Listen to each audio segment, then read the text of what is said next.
After 11 years building my family's restaurant into a local gem, my parents replaced me with my MBA-toting little brother. 9 days later, they lost an $850,000 deal I had landed, and then came begging for my help. The award plaque slips from my fingers as I stand frozen in the doorway of Riverside Ember's private dining room. The glass trophy crashes against the polished hardwood floor, the crack echoing like a gunshot through the silence. No one even flinches. Their eyes remain fixed on the projection screen, where my brother's PowerPoint presentation glows with corporate confidence. Riverside Ember Expansion Strategy, CEO Caleb Morgan. CEO Caleb Morgan. My throat constricts as I scan the faces around our antique mahogany table. My father's proud smile, my mother's hands clasped in anticipation, and my brother's perfectly pressed suit as he stands at the head of the table. My table. The place I've occupied for over a decade of family meetings. "Jovi," Dad says, clearing his throat. "You're late. We've already started the annual meeting." "Annual meeting?" My voice sounds distant to my own ears. "You moved it up 2 weeks. The restaurant's 15th anniversary celebration is tomorrow. I've been finalizing details all morning." Caleb clicks to the next slide. "Which is exactly why we need to formalize the transition now. The celebration provides the perfect announcement opportunity." Transition? The word tastes bitter. Mom leans forward. "Honey, we've transferred operational control to Caleb, effective immediately. We wanted to surprise you." "Congratulations," I whisper, but no one hears me over the sound of my world shattering.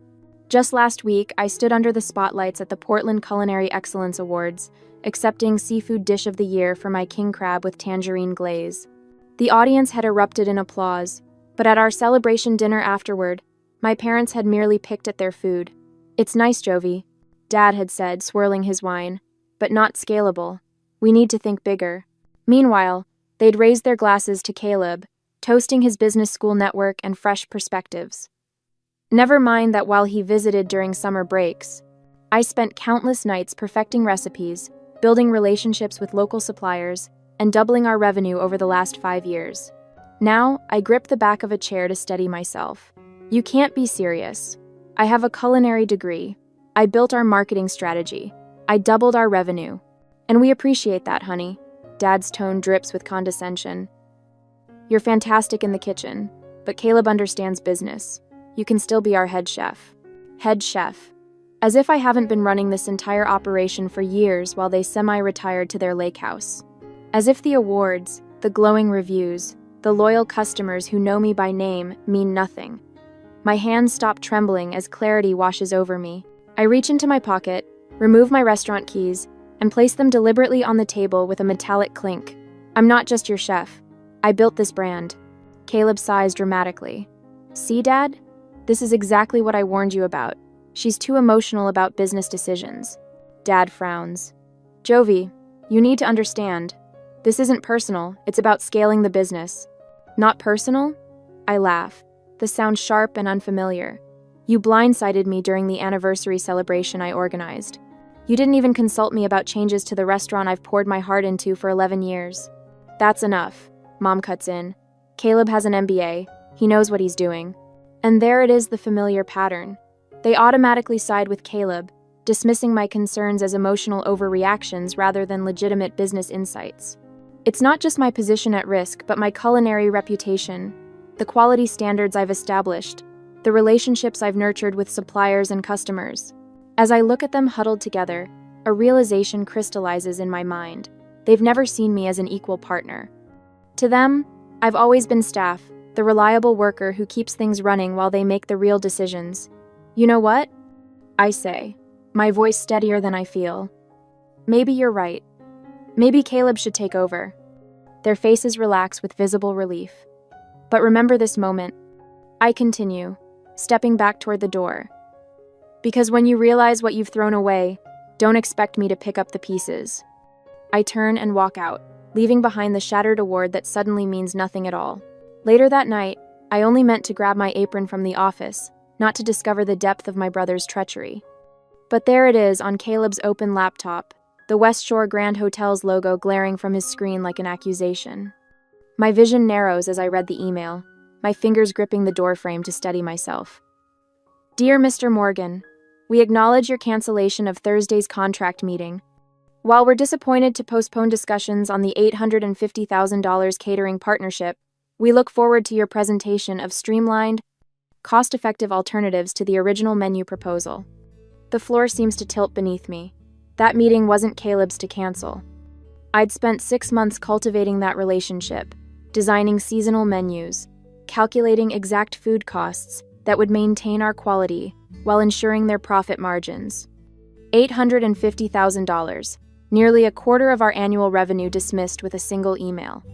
I scroll down, nausea building as I read further.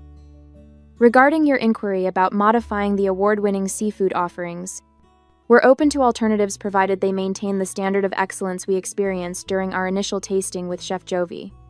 The betrayal runs deeper than I imagined. Just 3 weeks ago, Caleb had leaned over my station, notebook in hand, asking detailed questions about my tangerine glaze recipe. "Just trying to learn from the best," he'd said with that boyish grin that always worked on our parents. Now I understand he wasn't learning. He was plotting. My hands shake with an anger so profound it feels like another presence in the room. 6 years of culinary school, 11 years of 60-hour weeks. Also, my brother could swoop in with his MBA and his PowerPoint slides and dismantle everything I've built.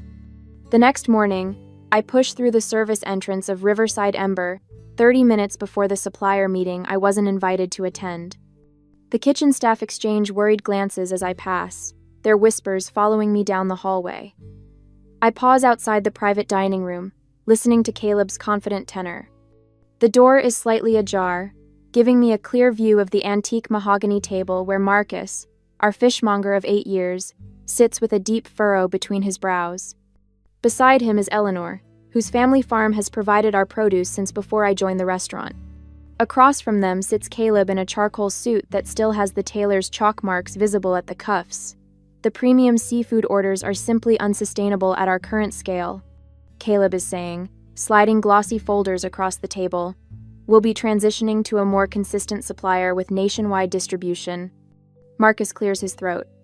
Chef Jovi specifically chose our products because we can guarantee same-day catch. Your customers will taste the difference. Our customers are looking for value and consistency. Caleb counters smoothly.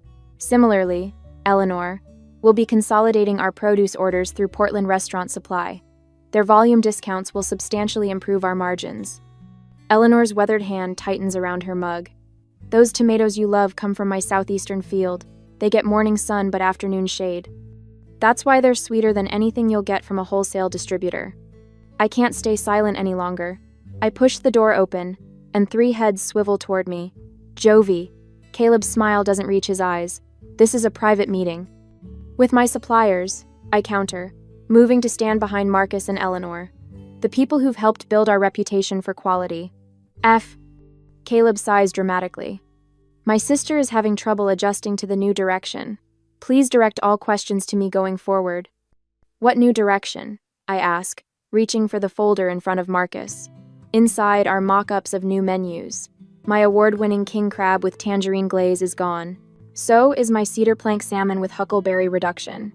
In their place are generic descriptions: grilled seafood platter and fish of the day. You're standardizing the menu, I say, the words sour in my mouth, for chain expansion. We're creating scalable systems, Caleb corrects, standing to reassert his authority. Dad and Mom agree it's the right move. The stakes crystallize in my mind with perfect clarity. This isn't just about my job, it's about everything I've built. My culinary reputation, the loyal customers who come specifically for my seasonal creations. And now, the $850,000 West Shore Grand contract that could have secured our financial future while maintaining our standards. Marcus, I say quietly, what will happen to your business without our orders? The fishmonger shakes his head. We'll survive, but I've got 2 boats that fish primarily for Riverside Ember. I'll need to let 1 captain go. Eleanor adds, and I've been expanding my heirloom varieties based on your menu plans, Jovi. If you're not buying, I'll have to plow under half my crops this season. Caleb clears his throat. These are unfortunate but necessary business adjustments. Speaking of adjustments, Jovi, we should discuss your compensation package. The head chef position doesn't warrant executive-level pay. The final insult lands like a physical blow. 11 years of 60-hour weeks building this restaurant's reputation, and now I'm facing a demotion and pay cut while watching everything I've created being dismantled for the sake of scalable systems. Later that evening, after everyone has gone, Daniel finds me in the kitchen, methodically packing my personal knives. "The kitchen staff is with you," he says quietly, his voice steady after 8 years as my sous chef. "Whatever you decide to do, we believe in your standards, not his." As I wrap my favorite Santoku knife in protective cloth, the question weighs heavy on my mind. Should I stay and fight for the business I helped build, or walk away completely and start fresh? Fighting meant painful daily confrontations with my family, but leaving meant abandoning everything I'd worked for over a decade. What would you do when the people who should value you most fail to see your worth? 2 days later, the staff meeting invitation appears in my inbox with the subject line, "Menu Overhaul Implementation, Mandatory Attendance." I read it twice, my jaw tightening. Caleb has scheduled it during prep time when he knows I'm busiest. The conference room buzzes with nervous energy when I slip in 5 minutes late, hands still damp from prepping vegetables. Caleb stands at the head of the table, my spot, his tailored suit a stark contrast to my flour-dusted chef's coat. "Perfect timing, Jovi." I was just explaining our exciting new direction. Caleb clicks to the next slide, revealing a streamlined menu stripped of my signature dishes. "We're implementing these changes effective tomorrow." But the king crab with tangerine glaze is our most requested dish. Lauren, our lead server, protests. "We have regulars who come specifically for it."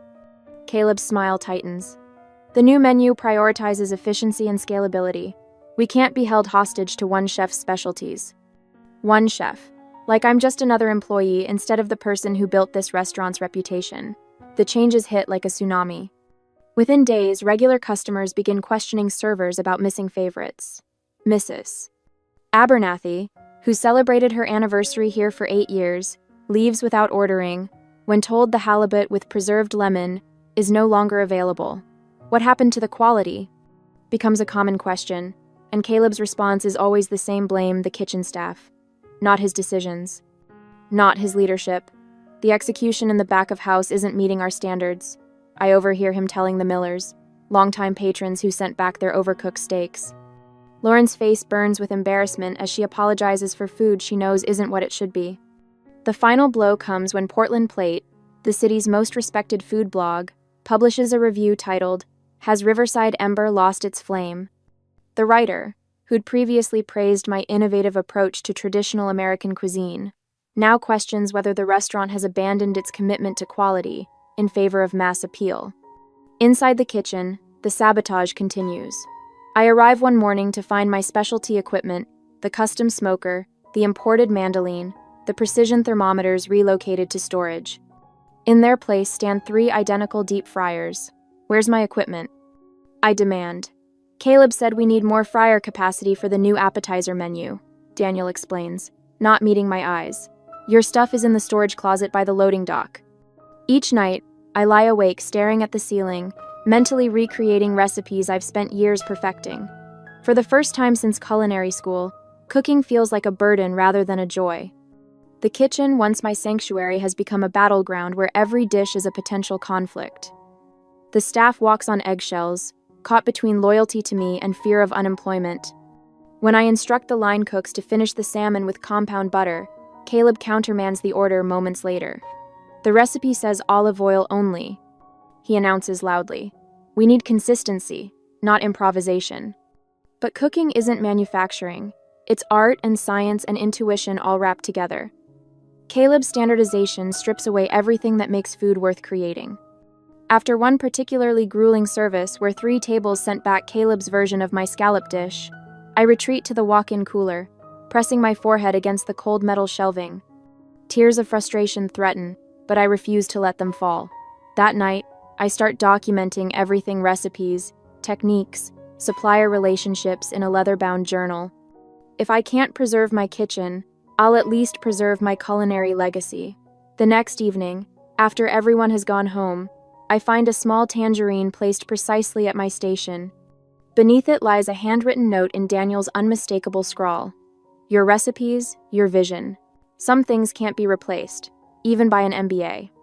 For the first time in weeks, I smile. The breaking point comes during prep for the West Shore Grand Executive Dinner. The kitchen thrums with tension as staff rush to prepare for the most important service since Caleb took over. The $850,000 contract hangs in the balance. I'm adjusting the seasoning on the sauce reduction when my father appears in the doorway, Caleb at his shoulder. "Jovi, we need to talk about tonight's menu," Dad says, his voice carefully modulated. "Caleb has some concerns about your preparations." "My preparations are exactly what won us this opportunity in the first place," I reply, not looking up from the simmering pot. "Jovi, you need to accept that Caleb's in charge now," Dad says, stepping closer. "This is business, not personal." The wooden spoon freezes in my hand. Everything about food is personal. That's why people come back. They don't connect with efficiency, they connect with passion. "The West Shore people want to see scalable concepts," Caleb interrupts, "not fancy one-offs that only you can execute." His words crystallize everything wrong with their vision. They don't want a restaurant, they want a production line. They don't want my food, they want something anyone could make. "You know what I realized?" I say, setting down the spoon and untying my apron. "We don't share the same values anymore. You see food as a commodity. I see it as an experience." "Don't be dramatic," Dad says. "We're talking about a business decision." "No, we're talking about my life's work." I face them both squarely. "I'm not going to watch you destroy what I've built. I quit and I'm taking my recipes with me." The kitchen falls silent. Even the hood vents seem to hold their breath. "You can't quit," Caleb sputters. "Not tonight. Not with West Shore coming." "Watch me." I haven't even reached the door when Daniel steps forward. If Chef Jovi is leaving, so am I. 3 more cooks remove their aprons. The sous chef, the pastry chef, the line lead, my people, my team. Later that evening, my phone buzzes with a text from Eleanor, my produce supplier. "Wherever you land, your special ordering arrangement comes with you. Quality recognizes quality." For the first time, I allow myself to envision something new, not fighting for scraps of respect in my family's restaurant, but building something truly mine. That night, I sketch concepts for my own restaurant in the margins of my recipe journal, the pages filled with possibilities rather than grievances. The next morning, I make 2 calls. First to Anthony Vicente, West Shore Grand's culinary director, requesting a private meeting. The second call surprises even me. As I clear out my office, a business card falls from my desk calendar. Marianne Wells, restaurant space realtor. We'd met at a Chamber of Commerce event months ago, and she'd mentioned a prime location opening in the Pearl District. I pick up my phone, my fingers steady as I dial her number. "Marianne, it's Jovi Morgan. I think I'm ready for that space we discussed." A week later, my portfolio slides across the polished mahogany table toward Jason Mercer, whose weathered hands have funded 3 of Portland's most successful restaurants. The morning light streams through floor-to-ceiling windows, illuminating the conference room of Portland First Capital. "I've followed your work at Riverside Ember for years," Jason says, studying my king crab with tangerine glaze photo. "Your flavor combinations are remarkable." I straighten my burgundy blazer, channeling confidence I've rebuilt over the past week. My vision is modern American cuisine featuring sustainable, local ingredients. The dishes that won awards weren't flukes, they were the culmination of relationships with suppliers who understand my standards. Jason nods appreciatively. "Most chefs talk ingredients. You talk relationships and systems. That's refreshing." I've prepared for this moment meticulously, rehearsing my pitch while designing my business plan into the early hours. The separation from Riverside Ember burns fresh, but determination has replaced the initial shock. I won't just recreate what worked before, I explain, turning to the financial projections. I've identified exactly where costs can be trimmed without compromising quality. Before I finish my presentation, Jason leans forward. "I'll back you. Your portfolio speaks for itself, but your clarity about lessons learned from the family business tells me you're ready to lead. How soon can you secure a location?" A weight lifts from my shoulders. "Actually, I've found a space in the Pearl District. The previous restaurant closed 3 months ago, fully equipped kitchen, excellent foot traffic." Jason raises an eyebrow. Impressive preparation. 2 hours later, I stand in the empty restaurant space, negotiating terms with the property manager. Sunlight spills through windows that will soon showcase Jovi's hearth to passersby. Each decision feels like reclaiming a piece of myself. Back at my apartment, my phone buzzes with a text from Daniel. Disaster at West Shore Grand Meeting. Execs not happy. Caleb sweating bullets. I pour a glass of Pinot Noir, savoring both the flavor and the news. The meeting Caleb hijacked from me has apparently gone exactly as I predicted. Daniel calls an hour later. You would have laughed, he says, his voice hushed. Caleb tried serving your tangerine glaze, but it was nothing like yours. Too sweet, weird consistency. He added too much sugar to compensate for using inferior tangerines, I reply, knowing my brother's tendencies. The executives noticed immediately. One of them actually asked where you were, Daniel chuckles. They cut the meeting short, saying they needed to reconsider certain aspects of the partnership. Caleb looked like he might throw up. I lean back in my chair, staring at the ceiling. And the fallout? Chaos. Caleb's calling every supplier, trying to figure out what's wrong with the ingredients. But Eleanor's not answering his calls, and Marcus told him the premium seafood he's been getting was based on your relationship. Relationships take years to build. I murmur. That's not all, Daniel continues. 3 corporate events canceled today. Words spreading about quality issues. Your parents look shell-shocked. The news should feel more satisfying than it does. Instead, I feel a complicated tangle of vindication and sadness for the restaurant's reputation I worked so hard to build. My phone beeps with an incoming call, Mom. I let it go to voicemail, then listen. Jovi, honey, please call us back. The West Shore Grand Dinner is next week, and we need your help. The family needs you. Please. Her voice cracks on the final plea. I press my forehead against the cool window glass, watching traffic below. When my mother called that evening, tearfully asking me to save the family by helping with the West Shore Grand Dinner, I hesitated. Would returning to help preserve what I'd built show strength, or would it simply enable more of the same behavior that pushed me out? The next morning, Daniel arrives at my apartment with a folder.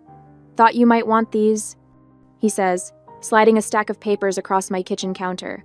Daily revenue reports, reservation numbers, customer complaints. They're spiraling. I flip through the documents, noting the sharp decline. They'll blame external factors. They're trying, but the numbers don't lie. Daniel leans against the counter. The kitchen staff is with you. Just say the word. Later, Eleanor introduces me to specialty farmers from the Willamette Valley, who can supply Jovi's hearth with heirloom vegetables unavailable to larger restaurants. We walk between rows of rainbow chard, the morning dew still clinging to the leaves. These families have been farming for generations, Eleanor explains. They're excited about working with a chef who appreciates their craft. Marcus calls while I'm driving home. Jovi, I've got a shipment of Alaskan king crab coming next week. Premium quality. And I'm having dinner with Thomas Reynolds tomorrow night. I nearly swerve. The Thomas Reynolds? From Coastal Ventures? The very same. He's looking to invest in a new restaurant concept. I might have mentioned your name. The pieces fall into place faster than I dared hope.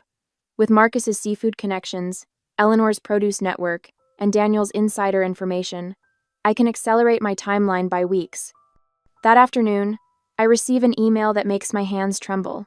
West Shore Grand executives requesting a meeting to discuss my independent culinary concepts. They've found me. Meanwhile, Riverside Ember's social media pages fill with questions. Where's Chef Jovi? Is she coming back? One review reads, food quality has declined dramatically, missing the previous chef's touch. My father's voicemails grow increasingly desperate. Jovi, this West Shore contract is critical for our expansion. Please reconsider. We can talk about your position. The crack in their facade widens with each passing day. Pride crumbles under the weight of consequences, revealing the truth I've always known. They need me far more than I need them.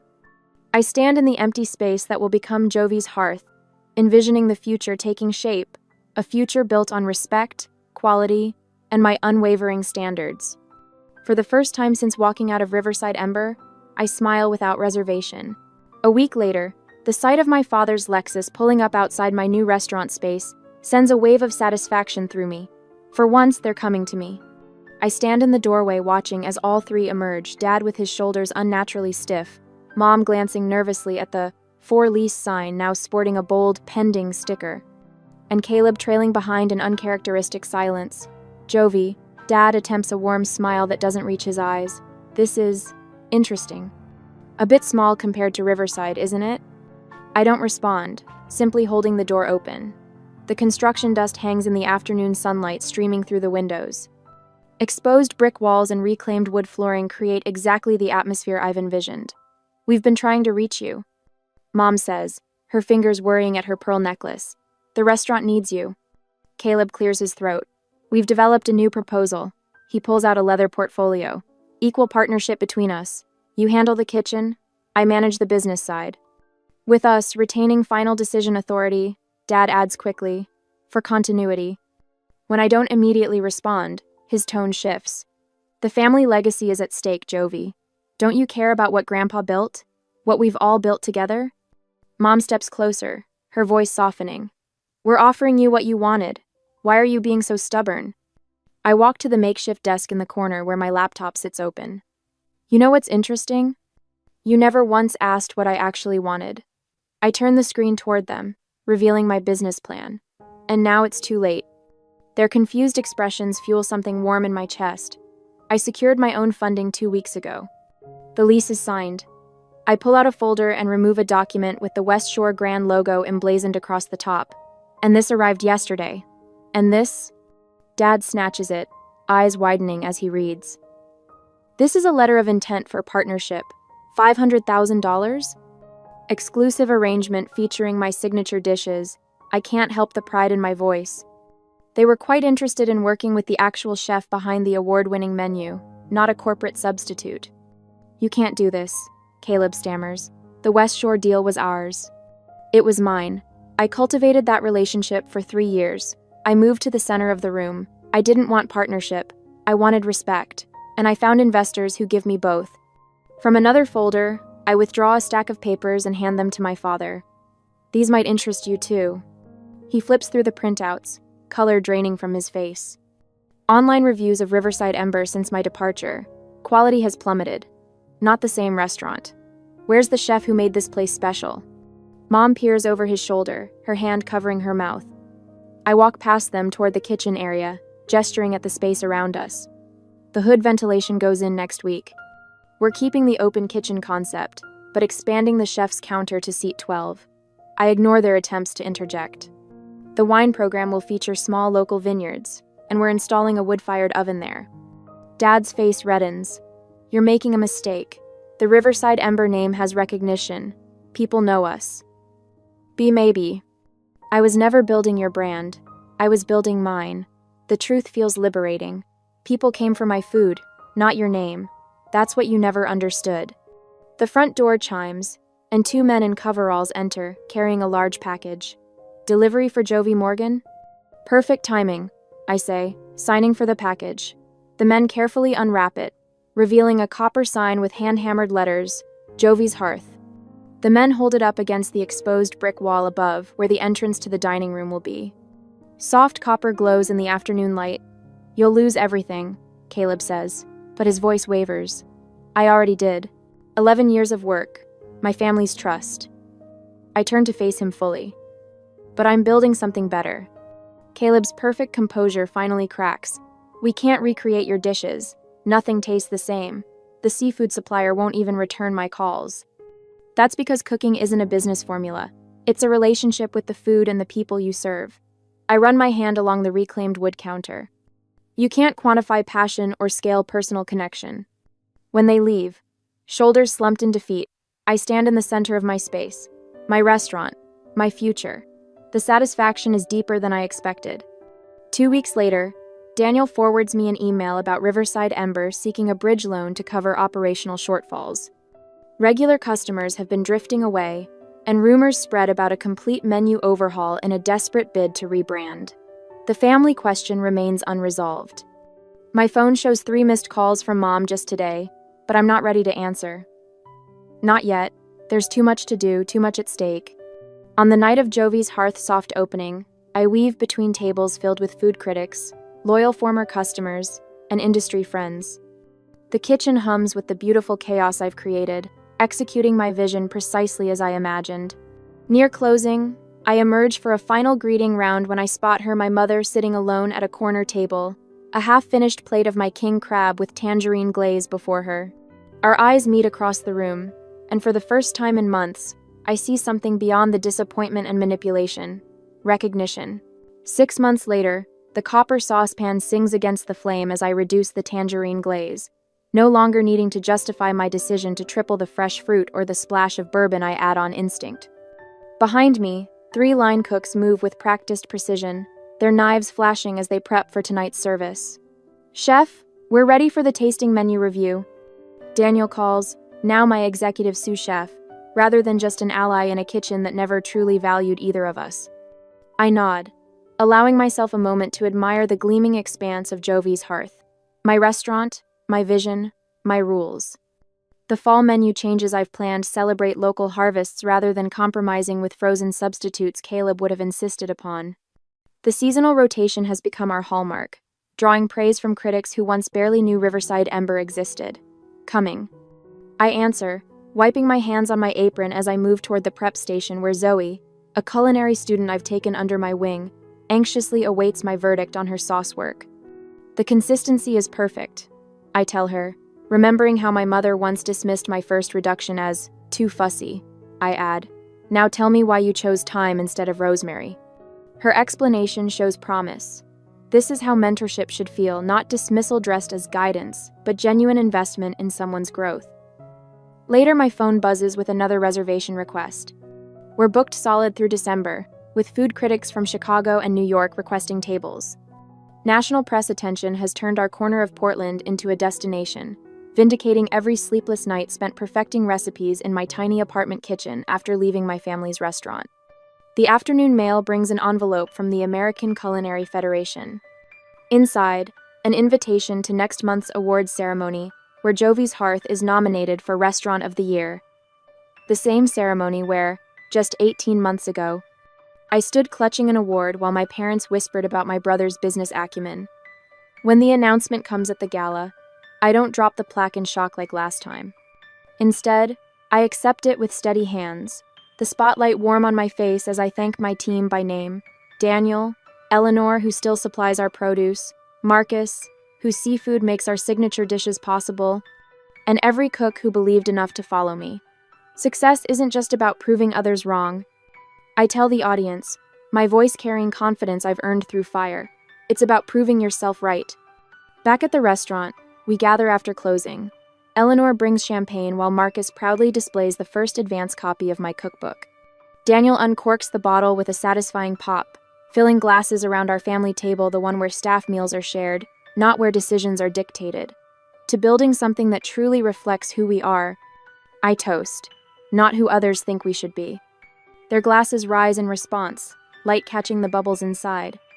The next morning, spread across my desk, 5 different expansion offers from luxury hotels sit alongside an invitation to judge the Pacific Northwest culinary competition.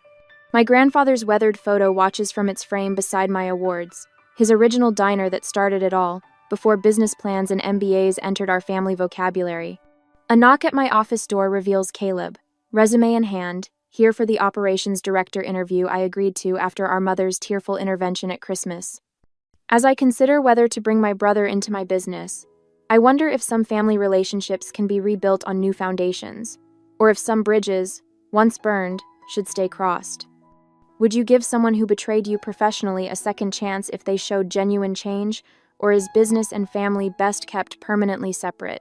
Sometimes the biggest favor someone can do is underestimate you. It forces you to truly value yourself.